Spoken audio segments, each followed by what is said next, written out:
आणि मी त्या स्थितीमध्ये पण नव्हते की मी तिथं ते साईन करायची. माझं फक्त एवढं झालं, मला फाडा चिरा काही पण करा पण माझं बाळ व्यवस्थित बाहेर काढा असं मला झालं. त्यावेळेस डॉक्टरचा आवाज आला तिकडून की अरे इसका तो बंद हो गया, म्हणजे ते हिंदीमध्ये बोलत होते. इसका तो बंद हो गया, अरे इसका क्या बंद हो गया, हे मला माहित नव्हतं.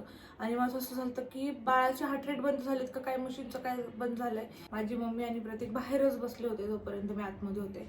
11 वाजल्यापासून त्यांनी ECG वगैरे, म्हणजे ती मशीन असते पूर्ण, ते सगळं लावलं होतं. त्यांनी चेक केलं. ते सगळं लय भयानक होतं, तुम्हाला सांगू पण नाही शकत.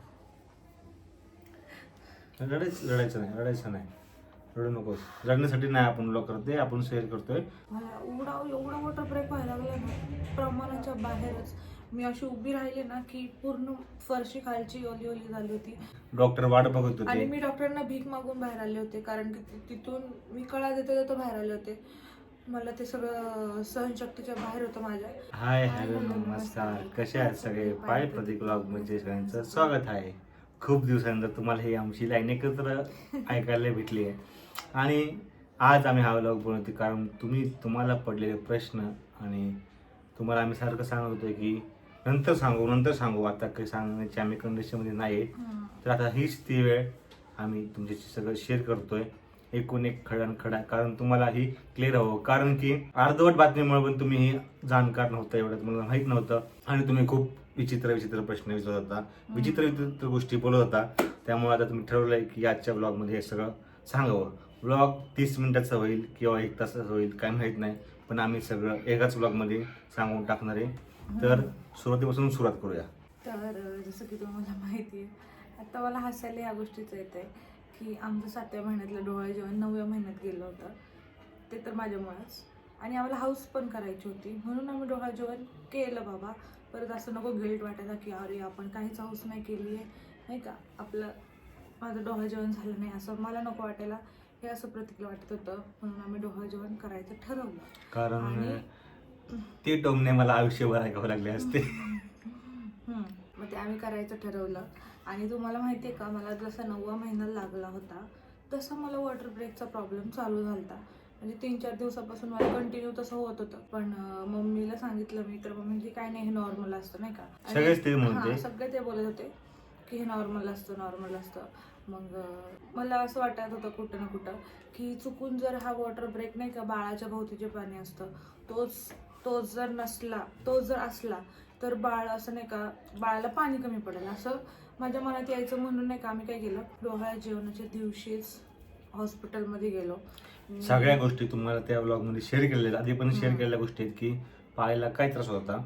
ढोळ जेवण दिवशी नेमका मेन मेजर प्रॉब्लेम झाला की थोडं ब्लडसारखं पाणी येत होतं. तर तेव्हा मग आम्ही डिसिजन इथल्या डॉक्टरकडे जाऊन दाखवावं. ते दाखवलं. त्याने म्हणले की जर माझ्याकडे नाव टाकलं असतं तर मी आजच ॲडमिट केलं असतं. जिथं तुम्ही ट्रीटमेंट घेताय तिथं जाऊन तुम्ही डॉक्टरला दाखवा, ते ॲडमिट करा असेल तर ॲडमिट होऊन घ्या. तर तरी म्हणले आपण बेबीचे हार्टबीट चेक करू. त्यानंतर आम्ही तिथे बसलो. 20 मिनिटं चेक, ती मशीन असते ECG. ECG केला. बाळाचं हार्ट वगैरे एकदम व्यवस्थित होतं, सगळं व्यवस्थित होतं. मग म्हटलं की आता सगळं व्यवस्थित आहे. डोहाळे जेवणाच्या दिवशीच गेलतो आम्ही बरोबर. सगळं व्यवस्थित, पण त्यावेळेस तिथं आम्ही हॉस्पिटलमध्ये असताना ना प्रॉब्लेम झाला की आम्ही मम्मी मी पप्पा फुल टेन्शनमध्ये बाहेर. कार्यक्रम ठेवलाय, माणसं सगळे सांगितले, आचार्य डेकोरेशन वाला आलं होता, सगळं झालं होतं. तर आणि असं आमच्या घरात अचानक असं झालं मला. तर मग सगळे मी तिथं घरात ग्रुपवर मेसेज केला, कार्यक्रम आपल्याला लवकरात लवकर उरकायचा आहे, 9 वाजेपर्यंत कार्यक्रम होऊन मोकळा व्हायचा आहे. पण हा बाळाचा रिपोर्ट आला ECGचा. तिथले नर्स म्हणल्या की बाळ एकदम ओके, हार्टबीट एकदम ओके, तुमचा आजचे दिवस आरामात निघेल. मग आम्ही रिलॅक्स झालो, कार्यक्रम आवरून घेतला. मग त्यानंतर रात्री झाली, रात्रीच्या वाजले 10. आणि कार्यक्रमात मी विसरून गेले होते की मला वॉटर ब्रेक होते, कारण की कार्यक्रम आमचा डोहाळे जेवण तुम्ही बघितला खूप छान झाला. त्यात मी एकदम हरपून गेले होते त्या कार्यक्रमामध्ये की मला वॉटर ब्रेक होते का काय प्रॉब्लेम होते. पण जसं मी घरी गेले आणि मला थांबून नाही दिलं, सगळ्यांनी बोलले तुला त्रास होतोय, तू घरी जा पहिले आणि आराम कर. जसा कार्यक्रम संपला मी आणि प्रतीक लगेच घरी आलो. आणि घरी येऊन मी वॉशरूमला गेले. त्यानंतर तर बापरे, माझी हालतच खराब झाली. मला एवढा मोठा ब्रेक व्हायला लागला ना, प्रमाणाच्या बाहेरच. मी अशी उभी राहिली ना की पूर्ण फरशी खालची ओली ओली झाली होती.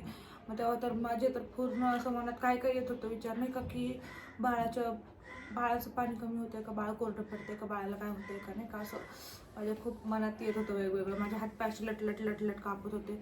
मग प्रतीकने पण ते बघितलेलं होतं सगळी सिच्युएशन. आम्ही दोघंच घरी होतो, पहिलं आलो होतो ना आम्ही.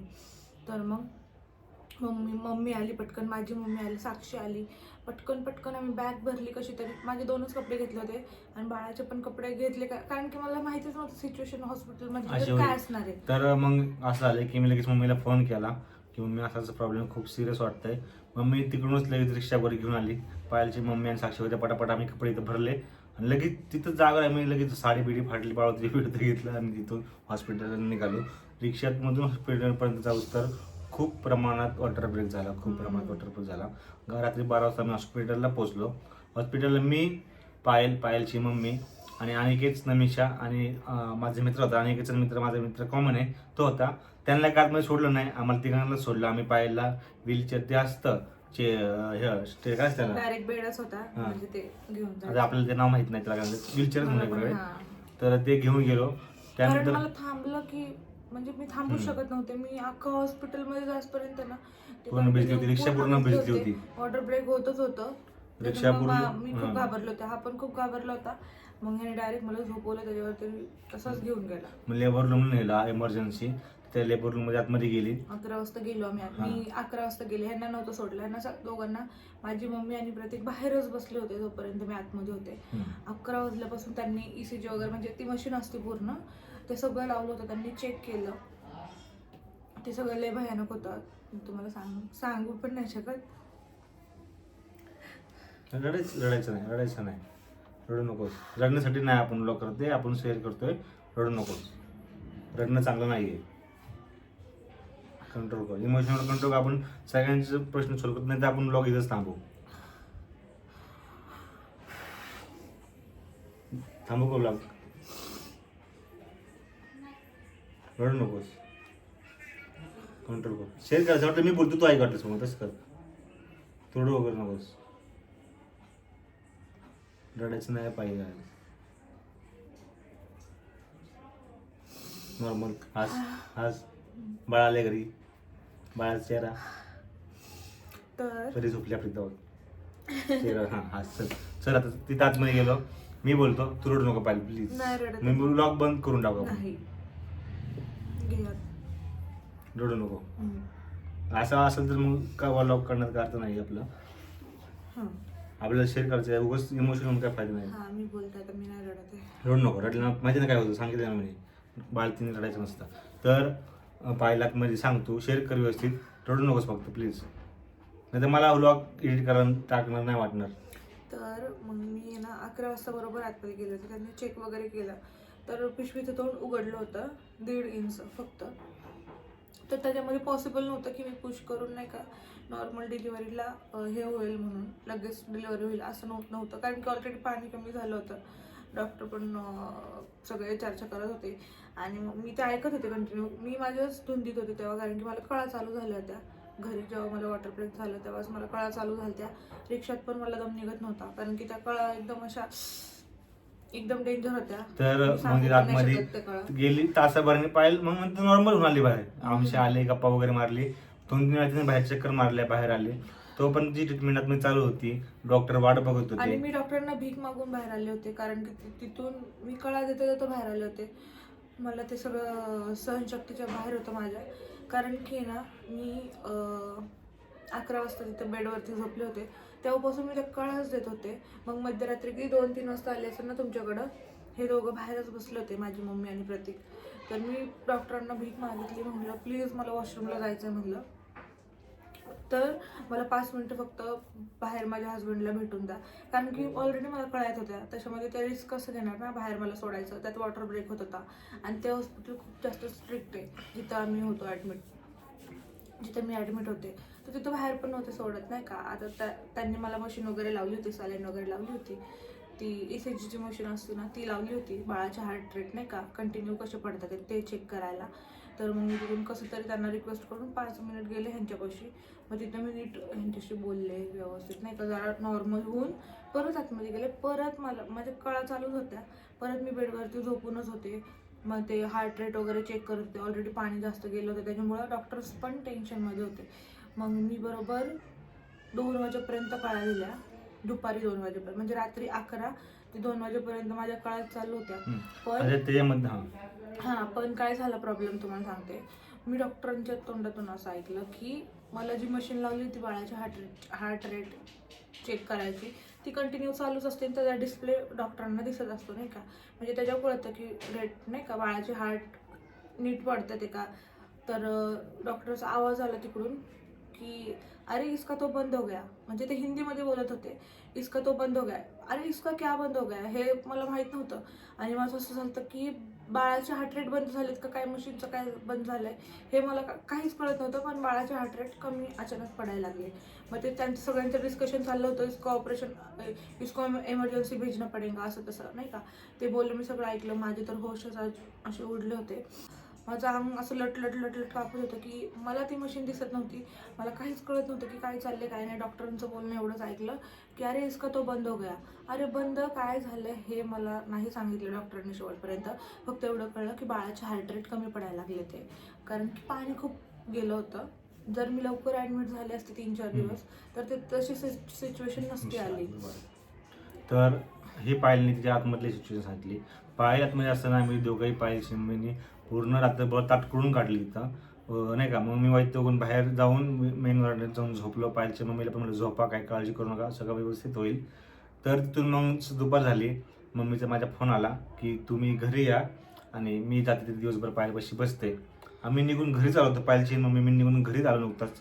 तर आंघोळ वगैरे काही नाही केली, फक्त म्हणलं मग आम्हाला झोपायचे खूप पेंग यायला लागली पायलच्या मम्मीला मला.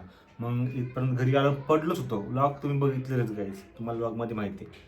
व्लॉग जे नवीन असेल त्यांनी बघा पुराणे व्लॉग, तुम्हाला समजेल. तर दुखता पडलोच तोपर्यंत फोन आला मम्मीचा की पायला ऑपरेशन नेलं, कुठे नेलं, काय नेलं मला काहीच माहीत नाही, तू ये लवकर निघून. आणि मम्मीच्या फोनला रेंज नव्हती.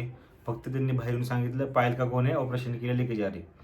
तर मग प्रॉब्लेम झाला, बाळाची हार्टबीट कमी झाली होती. म्हणून डॉक्टरांनी डिसिजन घेतलं की पायलचं सिजर करायचं आहे. पायलची नॉर्मल डिलिव्हरी 12 ते 14 तास बायल काळात देत होती. झाली असती नॉर्मल डिलिव्हरी, पण ते पाणी कमी झालं अचानक. तर मग डॉक्टरने डिसिजन घेतलं की नॉर्मलसाठी नको ट्राय करायला, सिजर करून टाकू. तर मग त्यांनी फक्त सांगितलं, वाट नाही बघितली काय. मम्मीने बाहेर फोन करून दिसतो त्यांनी पायला ऑपरेशन थिएटरला हलवलं. आणि त्यांनी साईन पण माझीच घेतली होती. आणि मी त्या स्थितीमध्ये पण नव्हते की मी तिथं ती साईन करायची. माझं फक्त एवढं झालं, मला फाडा चिरा काही पण करा, पण माझं बाळ व्यवस्थित बाहेर काढा असं मला झालं. त्यावेळेस काहीच समजत नव्हतं, प्रतीक पण नव्हता. तू बोला तर बाबा. म्हणून मी बोलतोय सगळं, तू बोलूच नकोस, इमोशनल नाही व्हायचं आपल्याला. तर मग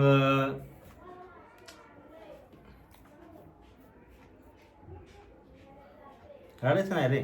तर मग झालं की असे मग घरी आलो, पाहिलं ऑपरेशन. मग मम्मीला तिथल्या एका पोरानं सांगितलं, मी त्यांना सांगून गेलो होतं की मम्मीला माझ्या काही माहीत नाही, काय असेल त्याला सांगा. मग तिथल्या पोराला मम्मीने विचारलं की ऑपरेशन थिएटर कुठं आहे. मग मम्मी ऑपरेशन थिएटर जाऊन बसली. मी तो धावपळच आलो डॉक्टरकडे दवाखान्यामध्ये. तर तिथं मम्मीला शोधली मी, मम्मी तिथं बसली होती. पण आम्हाला माहीत नव्हतं की ते ऑपरेशन थिएटरला पाहिलं इथं आतमध्ये आहे का. तर नशिबाने तिथं समोर एक स्क्रीन लावली होती, अशी TV होती आणि त्यावर डिस्प्लेवर नाव येत होती, असे पेशंट आहे त्यांच्या आतमध्ये सर्जरी इन प्रोसेस असं. मग मी बघितलं, मग मी आलं पाहिलं प्रत्येक कामामध्ये सर्जरी इन प्रोसेस. हा म्हणलं, मम्मीला म्हणलं पाय इथंच आहे, म्हणलं काय काळजी करून बसलो. मम्मीने आम्ही गप्पा वगैरे मारल्या, टेन्शनचं काम होतं भरपूर. त्यातनं मग डॉक्टर आले बाहेर, पायल का कोण आहे, पायल का कोण आहे. मी हा म्हणलं पायलचे आम्ही. तर म्हणलं एक जण मेरे साथ आओ और एक जण हे पे रखो. आम्ही टेन्शन, डॉक्टरने काही सांगितलं नाही. आणि डॉक्टरच्या हातात असं एवढंच हातात, एका हातात धरलं होतं, नाही तर बाळ माहीतच नाही डॉक्टरकडे आम्हाला बाळ म्हणून. मग डॉक्टर चाललं एकदम बरोबर. त्यांना तुमचं ज्यांची डिलिव्हरी झाली ना त्यांना माहिती की डॉक्टर एकदम बाळ एकदम कॅज्युअली हँडल करा, एकदम नॉर्मली घेऊन चालले. आम्हाला माहीत नव्हतं बाळ वगैरे काय. तर आम्ही तो म्हणलं एक जण इथे रुको आणि एक जण मेरे साथ आओ. तर मम्मीने आम्ही दोघंही टेन्शन मारे डॉक्टरच्या मागे पळत आलो. डिलिव्हरीपर्यंत गेलो. तो म्हणला एक जण ही रुको पेशंट के पास, एक जण मेरे साथ आओ, मेरे पास बच्चा आहे. तेव्हा कळलं की पायलची डिलिव्हरी झालेली.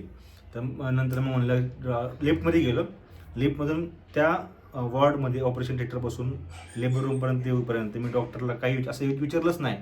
डॉक्टर मुलगा आहे का मुलगी आहे, बॉय आहे का गर्ल आहे, क्या आहे, मेल फीमेल क्या है बताओ, असलं नाही. मी विचारलं डॉक्टर क्या हुआ है, बच्चों को नाही क्या कहाँ लेके जा रहे हो, असे प्रश्न त्याला विचारलं मी तिला. डॉक्टर म्हणला बच्चों को NICU में लेके जाना है, म्हणजे काचेत ठेवायचं आहे एक प्रकारे. तर मी म्हणलं क्यों क्या हुआ है. तो बोला बच्चे की हार्ट बीट कम आ रही है, वाटर कम था, बच्चे को इन्फेक्शन होने के चान्सेस आहे. नंतर म्हणलं वजन कमी अजून त्याने सांगितलं मला बाळाचं. तर मी म्हणलं अच्छा पर ठीक तो होगा ना, माझा हाच प्रश्न होता डॉक्टरला, ठीक तो होगा ना. मी त्याला नाही विचारलं नाही बॉय झालाय की गर्ल झालाय की काय झालं, असं काही विचारलं नाही. ठीक तो होगा नाही विचारलं. डॉक्टर म्हणला अभी कुछ बता नहीं सकते, NIC में डालने के बाद ही पता चलेगा. अजून घाबरलो, काय करावं काय समजलं नाही मला. यात मी अजून घाबरलो. मग तिथनं मग गेलो NIC. तोपर्यंत तेवढं सगळं विचारेपर्यंत आम्ही NIC पर्यंत पोचलो होतो. डॉक्टर म्हणले बाहेरच थांबा, मी तुम्हाला बाळाचं सॅम्पल काढून देतो, ते सॅम्पल घेऊन तुम्ही लॅबमध्ये द्या आणि त्याचा रिपोर्ट घेऊन या. तिथे थांबलो मी तासभर. सॅम्पल काढलं बाळाचं, ब्लड काढलं आणि ते घेऊन गेले तिथं लॅबमध्ये घेऊन गेलो. ते टेस्ट वगैरे करून लगेच रिपोर्ट घेऊन आलो. तोपर्यंत मम्मीचा फोन आला की अरे पायासाठी ते चेअर आणायची तसली ते घेऊन ये. धावपळ आमची दोघांची, ब्लड सॅम्पल द्यायला जाऊ का चेअर आणायचो, एवढ्या त्या धावपळ. आम्ही दोघंच होतो, माझी मम्मी आणि मी. आम्हाला समजत न पायलकडे पळू का बाळाकडे पळू, आम्हाला काही समजत नव्हतं. तुम्ही व्लॉगमध्ये बघा, मम्मी म्हणली पण नाही व्लॉगमध्ये की आम्ही आत्ता बोलायची काही कंडिशनमध्ये नाही आहे, जे काय आहे ते आम्ही नंतर सांगू. तर असं बोलले. तेव्हा आमची भरपूर धावपळ चालू होती. पायाला आणायचं नॉर्मल वॉर्डमध्ये ऑपरेशन थिएटरमधनं की बाळाकडे लक्ष द्यायचं. मग तेवढं धावपळीत त्या काय केलं, आम्ही पायाजवळ नव्हतीच मम्मी तोपर्यंत. मग तिथलं डॉक्टरने डिसिजन घेतला की मग पायाला ते चेअर वगैरे आणली, त्यावर पायाला लेटवलं आणि त्यावर मग ते डॉक्टर लोकच स्वतः पायाला घेऊन नॉर्मल वॉर्डला शिफ्ट केलं. आमची वाट बघितली नाही त्यांनी, आम्ही नव्हतो तर मग ते झालं तिथं काम. मग बाळाचा विषय त्यासोबत बाळाचा विषय चालू होता की मग ब्लड वगैरे दिलं. त्यानंतर मग तासाभराने डॉक्टर आला. मला म्हणलं तू बाहेरच बस, कुठं जाऊ नको. तासाभराने डॉक्टर आला. डॉक्टरने मला सांगितलं बच्चा रिकवर हो रहा है, आपको थोडी देर में दिक्कत है. तिथं मी रिलॅक्स झालो, तिथे मी शांत झालो. मग तिथनं मग मी मम्मीला सांगितलं की असं आहे, बाळ रिकवर होतं आहे. डॉक्टर म्हणले की थोड्या वेळाने बाळाला दाखवतो. मग थोड्या वेळ गेला. नंतर तिथून मग मला म्हणले की थोड्या वेळ मला बोललात मध्ये. सगळेच माझे हात हँडवॉश केले, कपडे दुसरे घालायला दिले, चप्पल वगैरे सगळे चेंज केले, मोबाईल वगैरे सगळे बाहेर ठेवायला लावले मला. आणि मी आतमध्ये जाऊन बाळापाशी गेलो. मी फक्त बाळ असं बघितलं वरून, बाळाला पण मी नीट बघितलं नाही, घाबरत. बाळ असं झोपलं, मी वरच्या डोक्याच्या साईडने बघितलं बाळाला. आणि मग तिथं बघितलं. डॉक्टर म्हणले क्या होय मालूम आहे आपल्याला केलं. मी म्हणलं बाळ कसं आहे, ते बाळ ठीक आहे, रिकवर हो जाएगा असं बोलले ते. मला तेव्हाही नीट कळलं नाही की मुलगा आहे की मुलगी आहे. त्यानंतर मी जेव्हा बाळाचं ॲडमिशन करायला गेलो, मग त्यातनं मला ॲडमिशन फॉर्म दिला बाळाचा. मग मी बाळाचं ॲडमिशन करायला गेलो, तेव्हा त्यावर लिहिलं होतं एफचा फिमेल, NMचा मेल. मग Fवर असं टिक मार्क केली होती, त्यावर मला कळलं की मुलगी म्हणून. तेव्हा मला कळालं मुलगी. आणि आता बाळाची कंडिशन एकदम क्रिटिकल होती आणि एकदम मी टेन्शनमध्ये होतो. तर मी जेव्हा तो व्लॉग करत होतो तेव्हा मी ठरलं होतं की बाळाबद्दल सध्या तरी ज्या सिच्युएशनला आम्ही होतो तेव्हा बाळाबद्दल काहीही बोलायचं नाही. जेव्हा मी व्लॉग करत होतो तेव्हाच आम्ही पोस्ट नाही केली, ते करून ठेवत होतो फक्त. पोस्ट करायचं की नाही तर नंतरचा विषय होता. तर ते आम्ही तेव्हा काहीच सांगितलं नाही बाळाबद्दल. मग त्या असा विषय झाला की तिथं बाळानंतर मग हळूहळू रिकवर व्हायला लागलं. बाळानं हळूहळू रिकवर व्हायला लागलं. मग बाळाचं ॲडमिशन वगैरे केलं. पायल नॉर्मल वॉर्डला शिफ्ट केली. मग नंतर 2 दिवस मला पायलची पुढे जर्नी सांगाल त्याची कशी जर्नी होती ती. नॉर्मल वॉर्डला शिफ्ट केल्यानंतर आहे ना, मी तर काय म्हणजे इथून मला एवढंच कळत होतं हात वगैरे म्हणजे, कारण की तिथं C-सेक्शनला कंडिशन खूप माझी खराब होती, मला काही कळतच नव्हतं. आणि मेन म्हणजे ना माझे हात असे थरथर कापत होते कंटिन्यू, काहीच कळत नव्हतं. माझी फॅमिली पण सोबत नव्हती, काय नाही. त्याच्यामध्ये मी ह्याच्यातच होते, ट्रॉमामध्ये. मी डॉक्टरांना सांगितलं होतं की माझे हात पकडा म्हणून. जेव्हा माझं ऑपरेशन चाललेलं ना, डॉक्टरांना दोन्ही साईडचे मी असे होते ना, तर त्यांना सांगितलं होतं माझ्या हातात हात ठेवा. एवढं माझे हात असे थरथर कापत होते. आणि मला एवढंच आठवतं की ऑपरेशन झाल्यानंतर मला बाळ दाखवलं तर मला डॉक्टर म्हणत होते की देखो आपको क्या हुआ है, लड़का हुई है लड़की, म्हणजे ते खाली बघायला लावत होते, प्रायव्हेट पार्टकडे बघायला लावत होते. मला डॉक्टर विचारत होते देखो क्या हुआ है आपको. मी म्हणलं ये छोडो, मुझे बच्चे का मुंह दिखाओ. म्हणजे मी शुद्धीतच होते तेव्हा. मग मी म्हटलं ते जाऊन द्या, मुलगा आहे का मुलगी ते जाऊन द्या, मला फक्त बाळाचं तोंड दाखवा. मग मी बाळाचं तोंड बघितलं. मग मला नाही कसं जीव आला. मग बाळ रडताना मी आवाज ऐकला, ते बाळाला साफ वगैरे करत होते, क्लीन करत होते.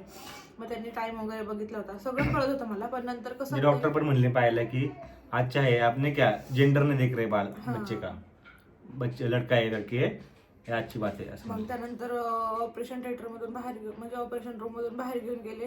मग त्यानंतर नाही का डॉक्टरनेच कारण की हे कोणच नव्हतं मला उचलायला. प्रतीक तिकडं होता बाळापाशी म्हणून आणि त्यांनीच मला उचललं. 4 जण डॉक्टर ते सगळं मला हा का? दिसत होतं. हां, मग ते बेडशीट सोबत उचलतात ना, कारण की माझी बॉडी तर हे होती. मग तसंच उचलून दुसऱ्या ह्याच्यावर ठेवून मग मला नॉर्मल वॉर्डला शिफ्ट केलं. मग शिफ्ट बापरे. केल्यानंतर दुसऱ्या दिवशी जेव्हा माझी भूल थोडीशी कमी झाली, उतरली, मग त्याच्यानंतर मला पहिला वॉक करायला लावला डॉक्टरने आणि तो तर खूप जास्त भयानक होता. स्टिचेस होते. दुसराच दिवस युरिनची पिशवी होती लावलेली.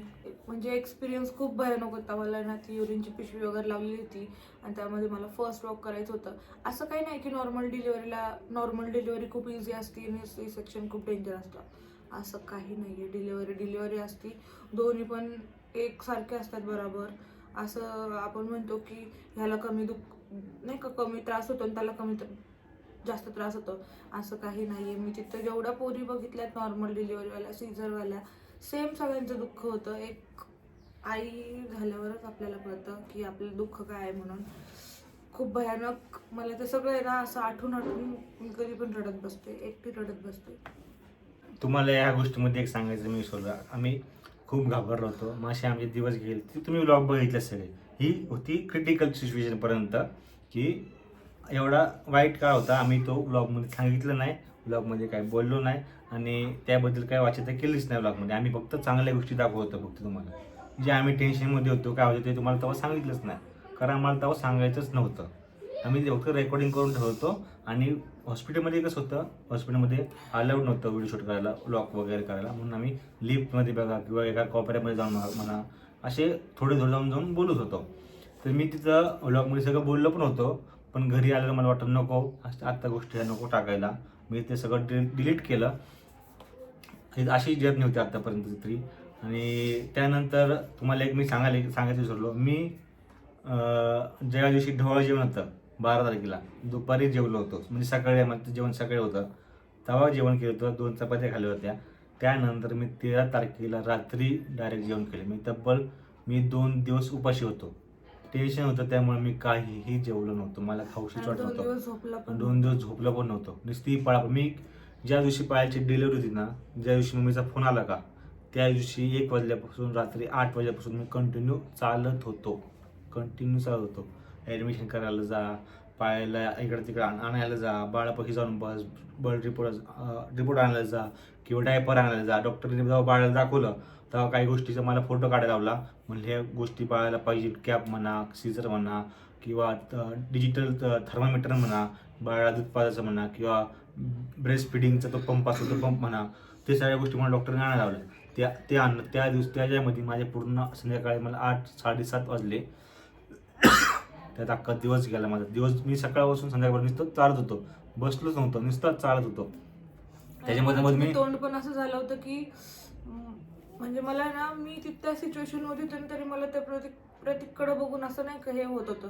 आणि हा कंटिन्यू काम म्हणजे तेच असं बाहेरचे सगळे कामं बघत होता, म्हणून हा सुद्धा माझ्याकडे जास्त नाही का येत नव्हता. त्याच्यामध्ये मला अजूनच कसं तरी होत होतं. म्हणजे हा दुसऱ्या दिवशी मला भेटला आहे ना रे, ऑपरेशनच्या नंतर रात्री भेटला ना मला तो. रात्री मी लगेच नव्हतं, कारण मी बाकीचेच कामं करत होतो, पायल सोबत मी नव्हतोच. तर झालं असं, ते झालं सगळं. ह्या सगळ्या गोष्टी आतापर्यंत होत्या ते आम्ही सांगितलं. आतापर्यंत लोकांनी तुम्ही व्लॉग बघितले त्यावर खूप लोकांच्या कमेंट होत्या की तुम्ही बॉलिवूड स्टार्सपेक्षा काय भारी आहेत का. त्यांनी लगेच सांगितलं बॉय झाला, गर्ल झाला किंवा डॉटचं नाव घेतलं, तो किती भारी आहे, त्यांनी लगेच मुलीचं नाव सांगितलं वगैरे वगैरे. तर गाईज, ही आजची क्रिटिकल सिच्युएशन असताना आम्हाला फक्त आमच्या बाळाच्या हेल्थचं पडलं होतं. आम्हाला मुलगा झाला आहे, मुलगी झाली, या गोष्टीचं काहीही पडलं नव्हतं.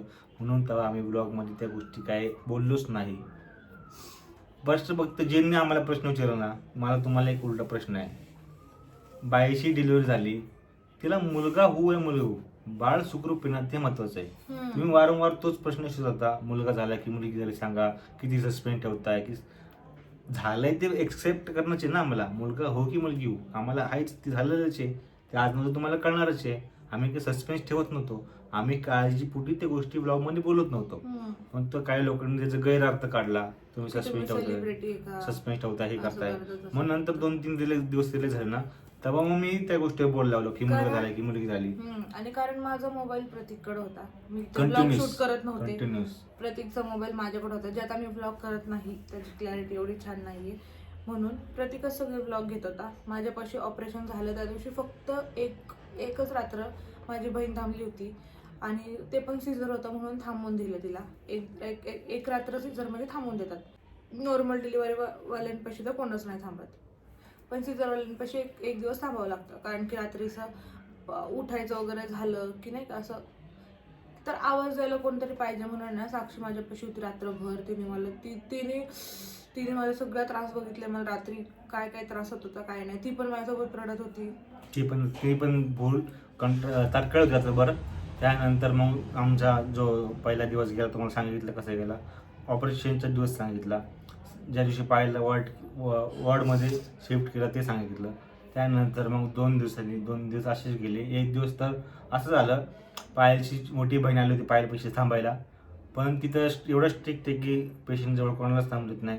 ती एवढ्या लांबून आली होती, तिला डॉक्टरने परत पाठवलं की कुणी थांबू नका, आम्ही पेशंटची जबाबदारी घ्यायला सक्षम आहोत. जाताना ती पण खूप रडली म्हणली एवढे सगळे घरी आपल्या माणसं असून तुझ्यापाशी तर कोण नाही. त्यांना असं बघवत नव्हतं सारखं नाही का की मी एकटी तिथं, आणि 5-6 दिवस बाळापाशी मी एकटीच होते.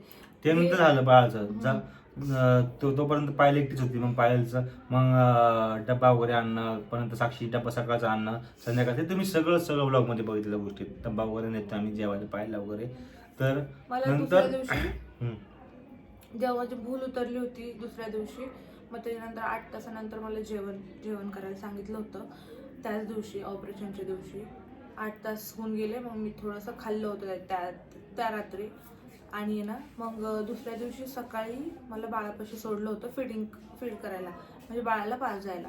कारण की बाळाला पाजायची सवय पहिल्या दिवसापासून लागली पाहिजे, नाहीतर मग पावडरचं दूध पिऊन बाळ कधी मग सवय लागते बाळाला पावडरच्या दुधाची. त्याच्यामुळे ना तिथं मला NICU पाठवत होते बाळापाशी, तर मी रोज जायचे. म्हणजे त्यांचा टायमिंगच असायचा बाळांचा. तर आता बाळांना कसं आहे, बाळांना भूक लागते 2-2 तासानंतर, तर त्यांना पाजावं लागतं म्हणजे लागतंच. तर तशा माझ्या त्या सिच्युएशनमध्ये माझ्यासोबत कोण नव्हतं. पहिल्या दिवशी साक्षी होती, पहिल्या दिवशी तर ती माझ्यासोबत आली होती. मग त्याच्यानंतर ना म्हणजे दिवसभर पण असायची ती, मम्मी असायची, सगळेच माझ्यासोबत दिवसभर असायचे, पण रात्रीचं माझ्यासोबत कोण नसायचं. रात्रीचं मला असं नाही का खूप एकटं, म्हणजे मी कधी राहिली नाही घराच्या बाहेर एकटी, पण बाळासाठी मी सगळ्या त्या सिच्युएशनमधून राहिली एकटी. रात्रभर दिवसभर बाहेर राहिली. आम्ही 2 जण होतो, मी आणि माझं बाळ सोबत माझ्या.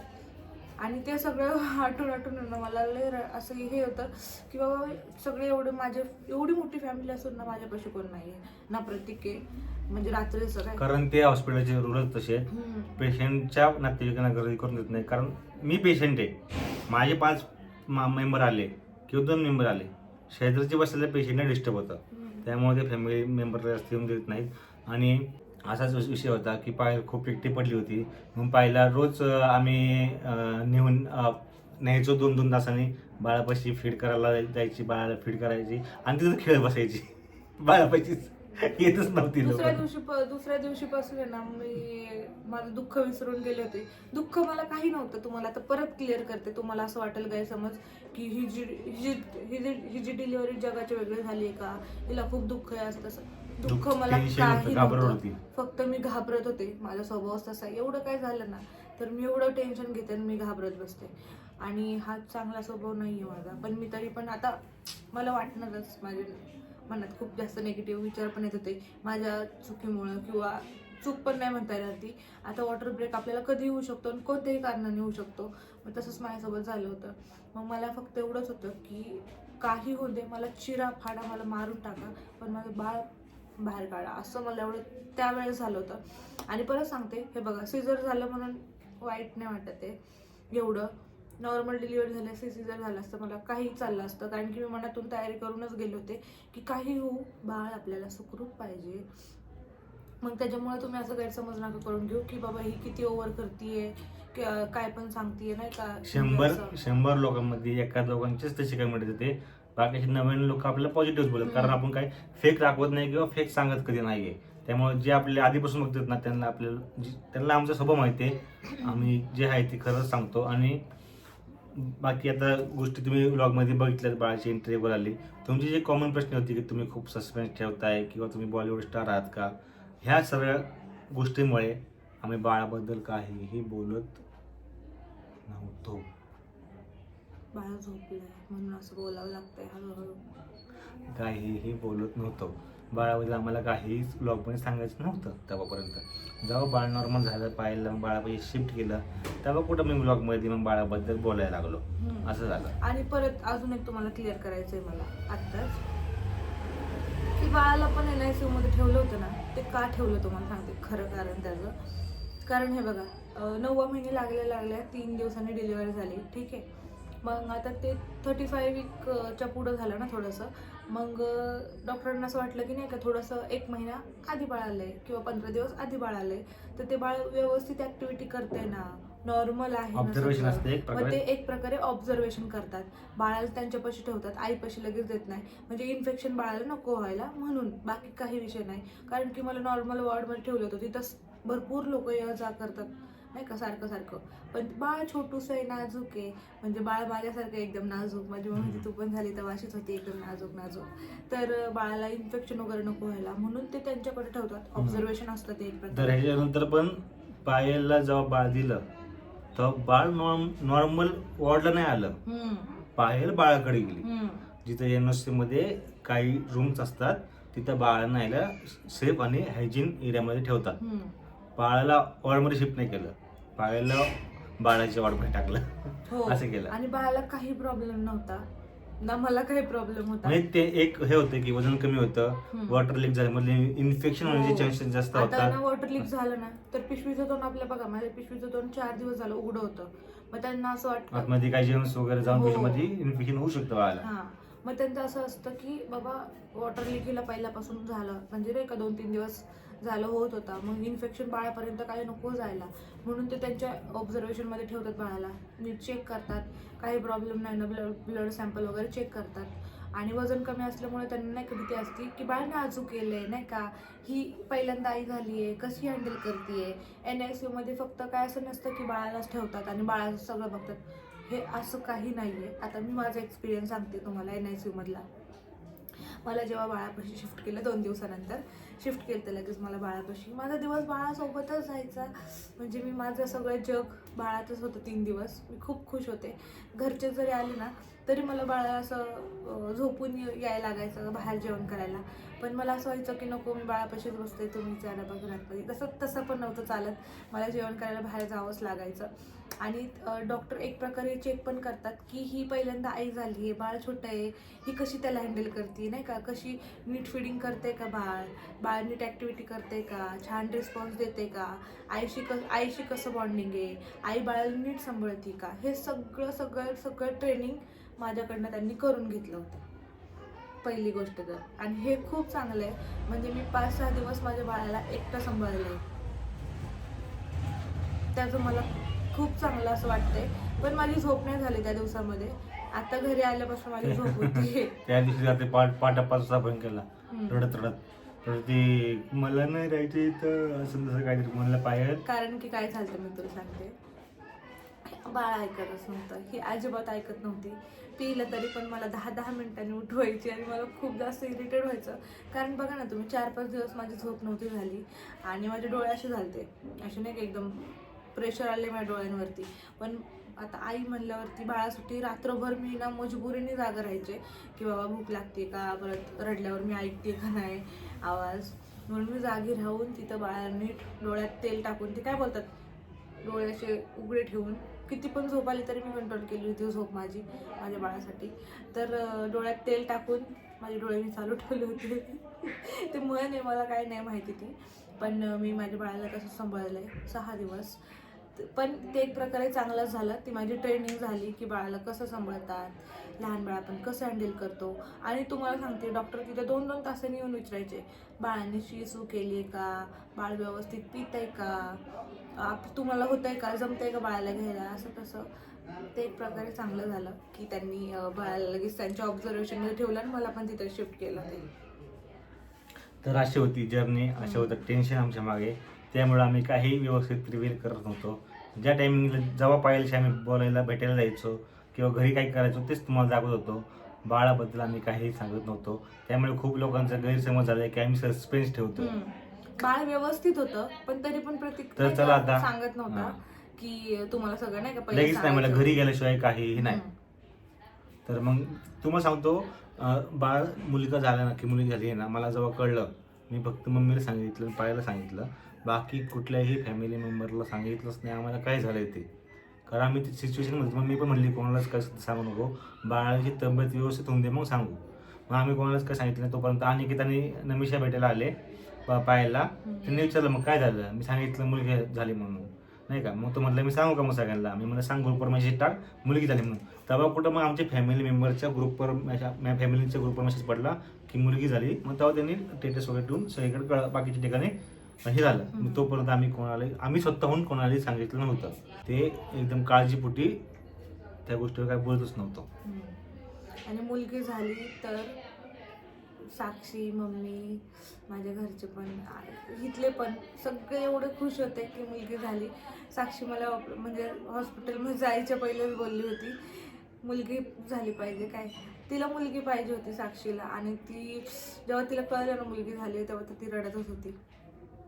सगळे आमच्या घरातले सगळे खुश, मम्मी पण खुश. मम्मीला पण कळलं मुलगी झाली, मम्मीनेच मला सांगितलं मुलगी झाली, पण मला माहिती होतं मुलगी आहे म्हणून, कारण की मी डॉक्टरांच्या तोंडातून ऑपरेशन थिएटरमध्येच ऐकलं होतं. नंतर जेव्हा बाळाला शिफ्ट करत होते तेव्हा मी ऐकलं होतं, पण मी बाहेर येऊन कोणालाच नाही सांगितलं की मुलगी झाली आहे.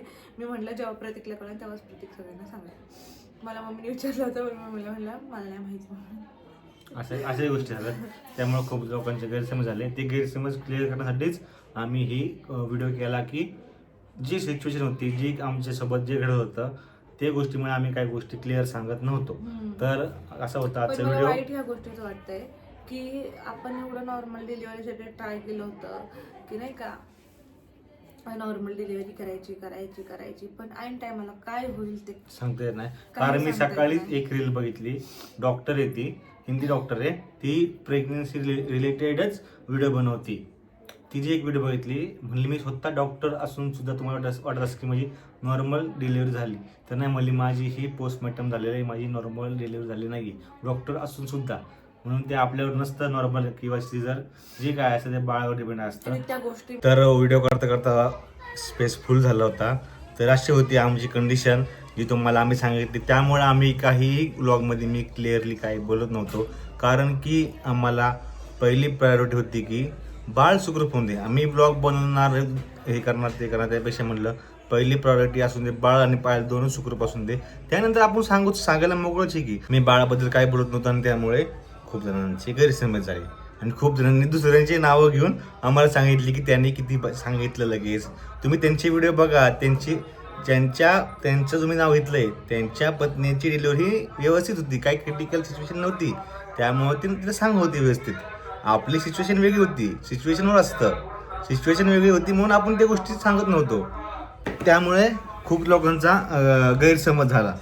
तर असा गैरसमज करून जात काही गोष्टी न सांगायच्या मागे आहे ना काही ना काही तर कारण असतात, ते तुम्ही समजून घेत जावा. जे आपले रेग्युलर सबस्क्रायबर आहेत ना त्यांनी समजून घेतलं की नाही का, जे आपले रेग्युलर कमेंट करतात की एक कोमल नावाची आपली नेहमीची सबस्क्रायबर आहे, कोमल खरत नावाची, तिने ज्यांनी कमेंट केली त्यांना रिप्लायला त्यांचेही काय तर असतील प्रॉब्लेम, काय सिच्युएशन असेल त्यामुळे ते सांगणार नसतील. बॉय होऊन दे गर्ल होऊन दे, दोघंही बाळ आणि बाळाचे सुखरूप असून दे, तुम्ही प्रार्थना करा अशी ती बोलली.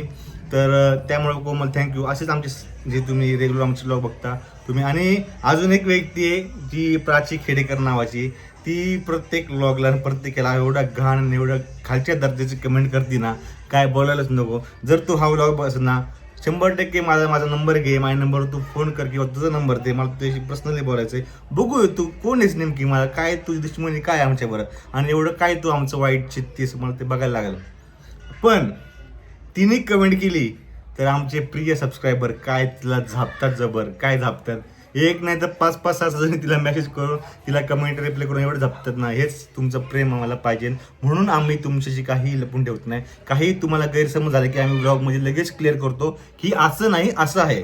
तर आणि त्यानंतर पाहिलं तर मला सांगत होते की डॉक्टरबद्दल पण सांग, डॉक्टर पण तिथले खूप म्हणजे खूप चांगले होते, खूप चांगले केअर करत होते, बाळाची पण खूप चांगली केअर करत होते. त्यामुळेच आपली बाळाची आई आणि बाळ सुखरूप आता घरी आहे आणि आम्ही खूप खुश आहेत मुलगी झाली म्हणून. आणि मुलीचं नाव आम्ही काय ठेवणार आहे ते आम्ही कन्फ्यूज आहे, खूप कन्फ्यूज आहे. बघू, तुम्ही कमेंट करा, आम्ही चांगले नाव बघू आणि काय असेल ते नाव ठरवूच. बाय बाय, भेटूया नवीन ब्लॉगमध्ये उद्या.